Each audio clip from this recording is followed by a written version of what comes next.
Irmãos, a paz do Senhor Jesus. Quero deixar um versículo da palavra de Deus para a sua vida. Vou ser bem rápido aqui, bem breve. Eu estou lendo 1 Samuel 11. Eu preciso que você dobre a sua atenção. Diz assim a palavra do Senhor: O amonita Naás avançou contra a cidade de Jabe de Gileade e o cercou. Os homens de Jabe de Gileade disseram: Faça um trato conosco e nós sujeitaremos a você. Contudo, Naás, o amonita, respondeu: Só farei um trato com vocês sob a condição que eu arranque o olho direito de cada um de vocês, e assim humilhe todo o Israel. As autoridades de Jabe lhe disseram: Dê-nos 7 dias para que possamos enviar mensageiros a todo Israel. Se ninguém vier nos socorrer, nós nos renderemos a você. As autoridades de Jabe lhe disseram: chegaram a Gibeá, a cidade de Saul, e relataram essas coisas ao povo. Todos estavam chorando em alta voz. Naquele momento, Saul estava vindo do campo, trazendo gado. Perguntou: o que há com o povo? Por que o povo está chorando? Então lhe contaram o que os homens de Jabe tinham dito. Quando Saul ouviu aquilo, o Espírito do Senhor se apoderou de Saul. Irmãos, vem com calma para você poder entender. Olha que interessante. A Bíblia diz que Saul, ele já tinha sido ungido a rei por Samuel. Então Saul já era rei do povo, já era o líder do povo. Só que uma coisa que eu acho interessante, que lá no capítulo número 11, a Bíblia diz que tem um homem chamado Naás. Quem é Naás? Naás, ele é o rei dos amonitas. Ele é o inimigo, é o adversário do povo de Israel. Perceba um detalhe, a Bíblia diz que Naás, ele vai cercar a cidade de Jabe de Gileade. Ele fez um cerco. Ele cercou o povo. No momento que ele cercou o povo, a Bíblia diz que os homens de Jabe de Gileade, vendo-se cercados, sem um escape, a Bíblia diz que ele vai falar assim: a gente está cercado pelo inimigo, então vamos fazer um trato com eles. Não tem o que fazer, ele cercou a gente. Os amonitas cercou a gente, vamos fazer um trato com eles. Aí eles falaram assim para os amonitas: Naás, a gente quer fazer um trato com você. Aí Naás fala assim, no versículo número 2, olha o que o rei dos amonitas vai responder: Tudo bem, eu vou aceitar o trato de vocês, só que tem uma condição: eu quero o olho direito de vocês. Por que que Naás, o rei dos amonitas, está pedindo o olho direito dos homens de Jabes? Por que ele quer o olho direito? Sabe por quê? Ele queria o olho direito? Porque o soldado, quando ele entrava na guerra com o escudo à sua frente, ele deixava o olho direito para fora. Ou seja, ele segurava o escudo na mão esquerda e o olho direito ficava para fora. Por que ele deixava o olho direito exposto? Porque o olho direito ele usava para avistar o alvo. O esquerdo ficava para dentro do escudo. Então por que o inimigo quer o olho direito? Porque o olho direito é o olho que visualiza o alvo. Por isso que Naás queria o olho direito do povo. Eita glória! O inimigo quer arrancar o alvo de você. Qual que é o nosso alvo hoje? Jesus Cristo. Qual que é o nosso alvo hoje? O céu. Filho, o inimigo quer arrancar o alvo de você. Quantas pessoas que o inimigo já arrancou o alvo? Agora segura isso aqui, pra você dar uma glória a Deus. Perceba um detalhe. Se os homens de Jabe se entregassem para Naás, e Naás arrancasse o olho direito deles, se os soldados usavam o olho direito para visualizar o alvo, sem o olho direito, o soldado ia se tornar inútil numa guerra. Não ia servir para nada, ia ser inútil. Então por que o inimigo queria o olho direito dos soldados? Para ele se tornar inútil na guerra e não conseguir lutar contra eles. Porque Paulo vai dizer que a nossa luta não é contra a carne nem contra a sangue, mas é contra principados e potestades. 1 Pedro vai dizer: o inimigo de vocês, o diabo, vive rugindo como um leão, procurando quem possa devorar. Filho, a Bíblia diz que o nosso inimigo é o diabo. Por que o inimigo queria tirar o olho direito? Para você se tornar inútil contra ele. Filho, o inimigo quer tirar, sabe o que de você? A visão. Isso aqui, quer tirar que você não entende isso aqui. Filho, o inimigo quer tirar Jesus de você. É o alvo, filho. Olha que negócio interessante. Ele não quer que você visualize essas coisas. Ele não quer que você vise essas coisas. Ele quer tirar o alvo, filho. Eita glória. Percebe um detalhe, filho. Se aqueles homens se rendessem para Naás, e Naás tirasse o olho daqueles soldados, dos homens de Jabes, já não ia servir para nada. Ia se tornar um soldado inútil, que não ia servir para nada. Então percebe, é isso que o inimigo quer, que você se torne inútil, que você não consiga pelejar contra ele. Eita glória, porque o inimigo sabe, filho.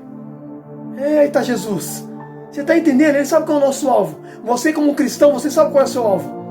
Por isso que Jesus falou assim: se o teu olho direito fizer pecar, arranque-o. Por que Jesus falou do olho direito? Porque lá atrás os homens usavam o olho direito para visualizar, usavam o olho direito para avistar o inimigo. O olho direito ficava para fora do escudo. Ele segurava o escudo na mão esquerda e o olho direito para fora, para ele avistar o inimigo. Você está entendendo? para ele ver o inimigo através do olho direito. O olho direito era o que visualizava o alvo. Então por isso que Naas pediu o olho direito. Eita, eu quero o olho direito de vocês. E olha o que ele disse: eu quero o olho direito a fim de humilhar todo Israel. Ou seja, eu não quero só tirar o alvo, eu quero humilhar. Porque o inimigo, filho, ele quer humilhar. Você acha, filho? Você quer ver uma coisa? Quem é que lembra lá dos 7 filhos de Cefa? A Bíblia diz lá em Atos que os 7 filhos de Cefa foram expulsar um demônio de um homem. O que é que o demônio falou para eles? Eu conheço Jesus. Eu sei quem é Paulo, mas e vocês, quem são? A Bíblia diz que o endemoniado pulou naqueles homens, deixaram eles nu, filho, nu. O nu na Bíblia se fala envergonhado, porque o inimigo quer envergonhar, quer humilhar. Quem é que lembra de Adão e Eva no jardim? A Bíblia diz que a serpente, quando conseguiu influenciar Eva, a Eva influenciando Adão, você vai ver que ambos comeram do fruto. E no momento que ambos ingeriram do fruto, a Bíblia diz que ambos se viram o quê? Nus. Ambos se viram que estavam nus. E o que significa nu na Bíblia? Nu na Bíblia significa vergonha. Estavam envergonhados, humilhados. Por isso que Deus desceu no jardim e fez folha de figueira para cobrir a nudez de Adão e Eva. Porque o inimigo, ele vem envergonhar. É para isso que o inimigo vem, filho. Eita Jesus. Por isso que ele falou assim: eu quero o olho direito a fim de humilhar todo Israel. Eu quero humilhar vocês. Eu não quero só tirar a visão de vocês, eu quero humilhar vocês. O inimigo quer tirar a visão espiritual, filho. Eita glória. E também quer humilhar. Porque esse é o dever dele, humilhar. Segura isso aqui. O papel de Satanás é isso, filho. É humilhar. Só que segura isso aqui, irmão. Pelo amor de Deus. Se você não deu glória a Deus com isso, olha que tremendo. Pelo amor de Deus, irmão. Isso aqui é forte. Quando a Bíblia diz que eles, sendo cercados, eles vão falar assim pro inimigo, para Naas, os homens de Jabe: ó, me dá um prazo de 7 dias. 7 dias. Vou enviar mensagens a todo Israel. Se ninguém vier me ajudar, eu vou me render a vocês. Então percebe que eles vão pedir ajuda. Eles vão falar: nos ajuda, vem pedir ajuda para todo Israel. Só que quando ele viu aquela delegação pedindo ajuda, a Bíblia diz que todos os homens, quando ouviram os mensageiros de Jabes relatando aquilo ali, todo mundo começou a chorar. Ou seja, ninguém queria ajudar, começaram a chorar. Em vez de ajudar, em vez de se unir, não, começaram a chorar, ficaram amedrontados. Então, ou seja, ninguém se comoveu com a situação. Estavam numa situação difícil, mas ninguém se move. Todo mundo chora. Filho, choro não vai resolver. Não adianta chorar, se lamentar diante da situação que você está enfrentando. Você tem que ter uma atitude nessa situação. Ô glória! Eita Jesus! Pode perceber um detalhe. No momento em que aqueles homens enviaram os mensageiros para falar: vai lá pedir ajuda, vai lá em Gibeá. A Bíblia diz que eles foram em Gibeá. Gibeá era a cidade onde Saul estava. Era a cidade do rei Saul. E Saul era o ungido rei. Vai lá pedir ajuda para o rei Saul. Vai lá pedir ajuda para os homens de Saul. Só que quando os homens de Jabe chegaram ali para falar a situação deles, o inimigo nos cercou. Deu um prazo pra gente, daqui 7 dias. Eles querem arrancar nosso olho direito, vinha nos ajudar. Começaram a pedir ajuda, desesperado. Só que a Bíblia diz que quando Saul não estava ali naquele momento. A Bíblia fala que Saul estava apacentando gado no campo. Só que Saul, vindo do campo, Saul vai ver todo mundo chorando. Aí Saul vai perguntar: o que está acontecendo aqui? O rei de Israel, Saul, que já tinha sido ungido a rei, vai ter informação do que está acontecendo. Ele vai ter informação do ocorrido. Ele vai falar: o que está acontecendo aqui? Por que vocês estão chorando? Escuta só. Falaram para Saul: ó Saul, o inimigo amonita nos cercou e está dizendo assim, que arranca nosso olho direito a fim de humilhar todo Israel, se a gente não se render a eles. Quando Saul ouviu aquilo, olha o que a Bíblia diz no versículo número 6. Quando Saul ouviu isso, o Espírito do Senhor Deus apoderou de Saul e ele ficou furioso. Segura isso aqui. Quando Saul ouviu aquilo, quem foi que se apoderou dele? O Espírito Santo do Senhor se apoderou de Saul. Saul ficou furioso. Só que o interessante, eu quero que você entenda, não é que o Espírito Santo deixou Saul nervoso, porque a Bíblia diz que o Espírito Santo ele não dá esse fruto de nervosismo. Não, em Gálatas 5 vai dizer: mas o fruto do Espírito é amor, domínio próprio, mansidão. Então peraí, se o Espírito Santo dá mansidão, por que Saul ficou furioso? Na verdade, o Espírito Santo ele deu para Saul coragem. Porque Paulo vai dizer: o Senhor não nos deu espírito de covardia, mas de ousadia e de poder. Eita glória! Foi isso que o Espírito Santo trouxe sobre Saul, ousadia, glória, para enfrentar o inimigo. Eita glória a Deus! Aleluia! Segura isso, irmão. Se você não deu glória a Deus com isso, eu falei: Deus, eu não entendi. Se na tua palavra diz que o Espírito Santo ele não nos dá espírito de nervosismo, de fúria, por que Saul ficou furioso? Deus me fez entender. Na minha palavra diz que o Espírito Santo dá o dom do fruto do Espírito: amor, domínio próprio, mansidão. Então peraí, se ele dá o fruto do Espírito, mansidão, por que Saul ficou furioso? Na verdade, foi o que Paulo disse.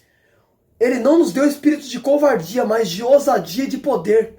É isso que o Espírito Santo trouxe sobre Saul, coragem para enfrentar o inimigo. Aí você vai ver que Saul, quando ficou furioso, Saul vai pegar 2 bois e vai partir os bois no meio. Começou a cortar os bois, pedaços dos bois. Quando Saul cortou os pedaços dos bois, olha o que Saul vai fazer. Saul, por meio dos mensageiros, enviou pedaços dos bois a todo Israel, proclamando: isso que acontecerá aos bois de quem não seguir Samuel e Saul. Então o temor do Senhor caiu sobre o povo, e eles vieram unânime. Quando Saul reuniu em Befege, havia 300.000 homens de Israel e 30.000 homens de Judá. Irmão, olha que tremendo. Segura isso aqui para você dar uma glória a Deus.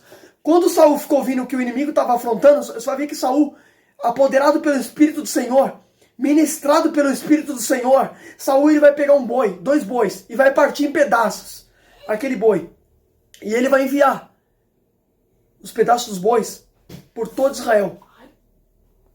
Você vai ver que Saul, ele vai pegar o pedaço dos bois e vai enviar a todo Israel, dizendo assim: isso que acontecerá com os bois de vocês, se vocês não se unirem a Saul e a Samuel. Por que Saul fez isso? Por que Saul ameaçou o povo? Porque o povo já estava chorando com medo do inimigo.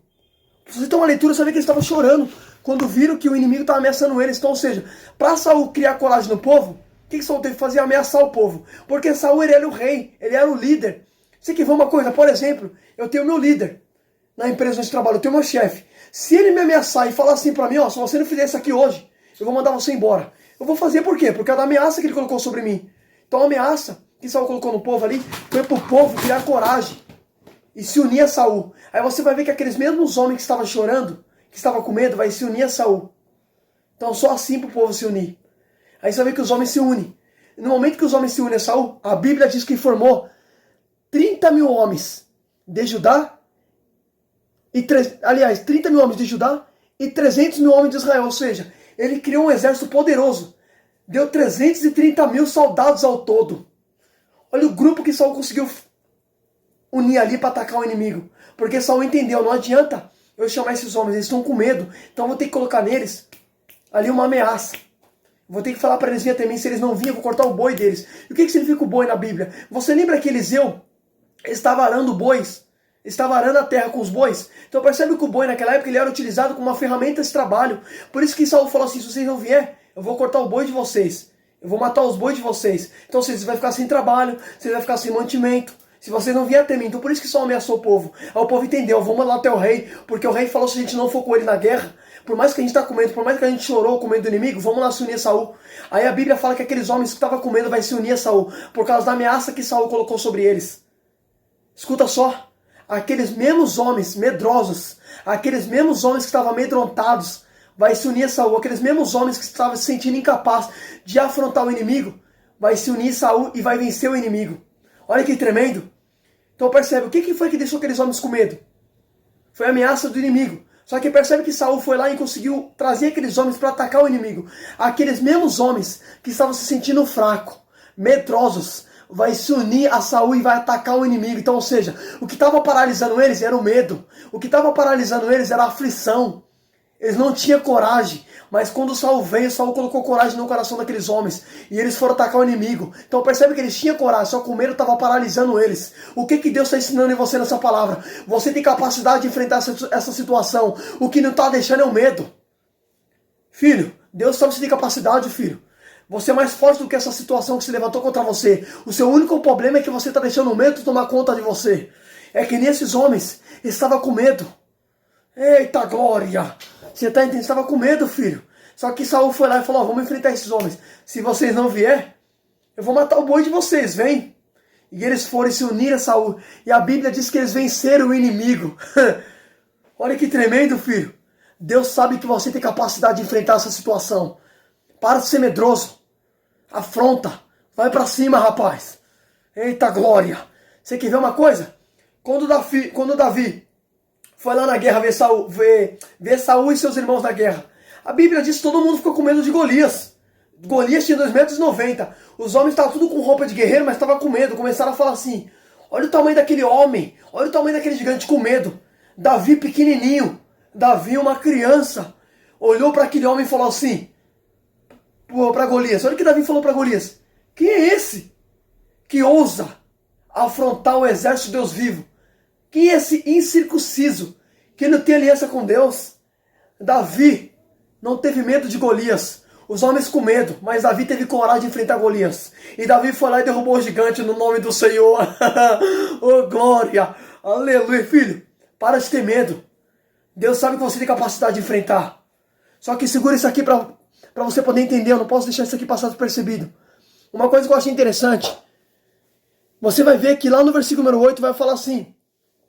Quando Saul enviou em Befege, havia 300 mil homens de Israel e 30 mil de Judá. E disseram assim, vai até lá e fala assim, amanhã esta hora, mais quente do dia, haverá libertação para vocês. Quando relataram isso aos habitantes de Jabes, eles se alegraram. Pera aí, irmãos, olha que tremendo. Os habitantes de Jabes estavam sendo ameaçados por quem? Por Naás. Naás estava ameaçando eles. Aí Saul falou assim, ó, volta lá neles, fala para eles que a gente se uniu aqui e amanhã a gente vai lá libertar eles. A Bíblia diz que quando falaram para os homens de Jabes que Saul ia libertar eles, os habitantes de Jabes pularam de alegria, começaram a se alegrar. Só que o interessante é que a Bíblia fala, segura isso aqui, lá no versículo número 5 vai falar que os homens choraram, estavam chorando, quando foram ameaçados pelo inimigo. Só que lá no versículo de número 8 vai falar, quando Saul falou que tinha libertação, o povo se alegrou. Então peraí, na passagem vai falar que teve choro primeiro, mas depois teve alegria.